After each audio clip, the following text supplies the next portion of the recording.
हसदेव अरण्य का मामला एक तरफ देश में बढ़ती कोयले की जरूरतों से जुड़ा हुआ है, तो दूसरी तरफ ये मामला आदिवासियों की जीविका और पर्यावरण संरक्षण से भी जुड़ा हुआ है। हाल ही में छत्तीसगढ़ सरकार ने कोयला ब्लॉक में माइनिंग की इजाजत दे दी, जिसके बाद से ही देश के अलग अलग हिस्सों में विरोध प्रदर्शन जारी है। इस समय मैं खड़ी हूँ दिल्ली में कांग्रेस हेडक्वार्टर के बाहर, जहां पर आज कुछ लोगों ने भूपेश बघेल सरकार और राहुल गांधी के खिलाफ नारेबाजी की। आइए उनसे जानने की कोशिश करते हैं ये मामला क्या है। पिछले साल अक्टूबर में केंद्रीय पर्यावरण मंत्रालय ने हसदेव अरण्य के परसाकोल ब्लॉक में माइनिंग के लिए अंतिम स्वीकृति दे दी थी। परसाकोल ब्लॉक कुल करीब 1250 हेक्टेयर क्षेत्रफल में है, जिसमें 841 हेक्टेयर वन भूमि है जहां पेड़ काटे जा रहे हैं। केंद्र की मंजूरी के बाद इस साल अप्रैल में छत्तीसगढ़ सरकार ने भी यहां माइनिंग को हरी झंडी दे दी थी। हसदेव के लिए लड़ रहे आदिवासियों और सामाजिक कार्यकर्ताओं के संगठन छत्तीसगढ़ बचाओ आंदोलन ने शिकायत की थी कि राज्य सरकार ने पेड़ काटने से पहले NTCA और national board for wild life को सूचित नहीं किया। महत्वपूर्ण है कि इस प्रोजेक्ट के लिए सरकारी आंकड़ों के मुताबिक हसदेव अरण्य के परसाकोल ब्लॉक में 95,000 पेड़ कटेंगे। तब से आदिवासी समुदाय के लोग धरना और विरोध प्रदर्शन कर रहे हैं। पिछले हफ्ते यहां पेड़ काटने का काम रोक दिया गया, लेकिन ग्रामीणों को डर है कि ये कभी भी दोबारा शुरू हो सकता है। इस बीच नेशनल टाइगर कंजर्वेशन अथॉरिटी ने शुक्रवार को राज्य सरकार को नोटिस जारी कर इस बारे में तथ्यात्मक रिपोर्ट मांगी है। आदिवासी एक समान, एक तीर एक कमान, आदिवासी एक समान, एक तीर एक बाण, आदिवासी एक समान, एक तीर एक बाण, आदिवासी एक समान। आज नेशन वाइड कॉल है हसदेव अरण्य बचाओ संघर्ष समिति द्वारा। देश भर के अलग अलग क्षेत्रों में लोगों ने एक सिंबॉलिक प्रोटेस्ट किया है आज, और कर रहे हैं कि जो ये मामला है हसदेव अरण्य में जंगलों के कटने का, कटाई शुरू हो गई है, वहाँ पे फॉरेस्ट क्लियरेंस मिल चुका है, और परसा माइनिंग जो वहाँ पे कोयला खदान को लेके हो रहा है, विस्थापन और पर्यावरण को के बर्बादी को लेके लोग वहाँ विरोध कर रहे हैं। अरे जमीन छीनना बंद करो, बंद करो, बंद करो। अरे भूपेश सरकार मुर्दाबाद, मुर्दाबाद, मुर्दाबाद। छत्तीसगढ़ के हसदेव अरण्य में जो कि 2009 में नो गो जोन डिक्लेयर किया गया था। साथ ही साथ ये वो इलाका है जो भारतीय संविधान की अनुसूची 5 के अंतर्गत आता है। उसके साथ साथ 1996 का पेसा एक्ट और फॉरेस्ट राइट एक्ट के अंतर्गत भी ये इलाका आता है। 2009 में जब इस इलाके को नो गो जोन डिक्लेयर किया गया था, तो उसका मकसद ये था कि ये बहुत ही इको सेंसिटिव जोन था, साथ ही साथ वाइल्ड लाइफ के हिसाब से भी बहुत सेंसिटिव इलाका था। हाथियों के लिए एक ऐसा कॉरिडोर है जहां से एक हिस्से से दूसरे हिस्से की तरफ हाथियों को आना जाना है, इसीलिए इस इलाके को नो गो जोन डिक्लेयर किया गया था।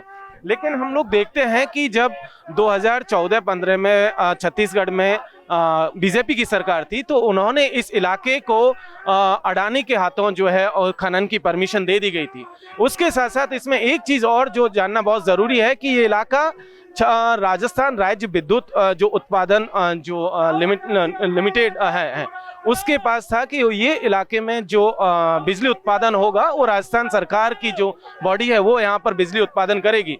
लेकिन हम लोगों ने देखा कि जब आदिवासियों ने इसका विरोध किया 2014-15 के दरमियान, तब हम लोग देखते हैं कि 2015 में कांग्रेस प्रेसिडेंट राहुल गांधी वहां पर जाते हैं और आदिवासियों से ये वादा करते हैं कि हम आपके साथ में हैं, अडानी को या बीजेपी सरकार को आपकी ये जमीनें नहीं छीनने देंगे। लेकिन उसके बावजूद भी हम लोगों ने देखा कि वहां पर फर्जी ग्राम सभाओं के जरिए जो है जमीनों को जबरिया कब्जा किया गया।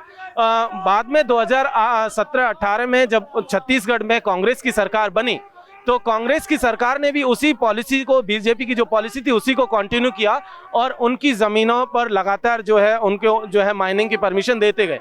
ऐसे में अभी जो सेकंड ब्लॉक खोला गया था ये 8,000 हेक्टेयर का है, जहां लगभग 4.5 लाख से ज़्यादा जो है साल के बड़े बड़े पेड़ हैं और बहुत छोटे छोटे पेड़ उसके बावजूद मौजूद है वहां पर। उन सबको काटने की परमिशन दे दी गई। पिछले हफ्ते हम लोगों ने देखा कि अडानी ने जंगल काटना शुरू कर दिया। उन तमाम वादों के बावजूद जो कांग्रेस ने आदिवासियों के साथ किए थे, कांग्रेस प्रेसिडेंट ने उस समय पर किए थे, उसके बावजूद भी अडानी को ये परमिशन दे दी गई। हाई कोर्ट ने अभी जो है कुछ दिन पहले ये कहा है, सरकार से पूछा है कि क्या आपने पूरी की पूरी प्रक्रिया का पालन किया जिस तरीके का प्रोसीजर था। तो हम देखते हैं कि सरकार ने वहां प्रक्रियाओं का जो है पालन नहीं किया। अडानी को भगाना है, पेड़ों को बचाना है, अडानी को भगाना है, पेड़ों को बचाना है।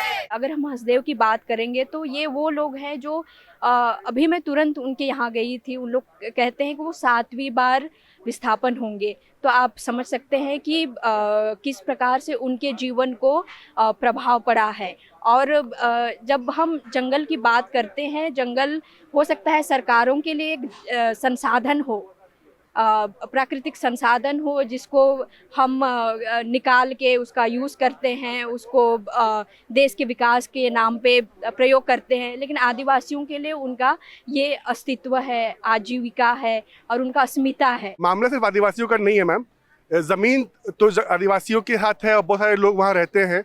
ये जो पूरा एरिया है ये लंग्स ऑफ छत्तीसगढ़ कहते हैं उनसे। तो आप दिल्ली में भी देखेंगे जो प्रदूषण हो रहा है, जिस तरह की लोगों की सांसों की समस्याएं आ रही हैं, जंगल बचाना तो बहुत ही बेसिक ज़रूरत है। और ऊपर से इतने 1000 हेक्टेयर में ज़मीन एक साथ जंगल काटेंगे तो आप उसका कभी लॉस को भरपाई नहीं कर सकते हैं। तो ये हर आम नागरिक की जिम्मेदारी है कि इस तरह के पर्यावरण के नुकसान को वो समझे, उसके खिलाफ आवाज़ उठाएं। खबरों की तह में जाकर की जाने वाली ऐसी ग्राउंड रिपोर्ट्स आप न्यूज़ लॉन्ड्री पर देख सकते हैं, क्योंकि हम विज्ञापन से नहीं आपके सहयोग से चलते हैं। न्यूज़ लॉन्ड्री को सब्सक्राइब करें और गर्व से कहें, मेरे खर्च पे आज़ाद हैं खबरें।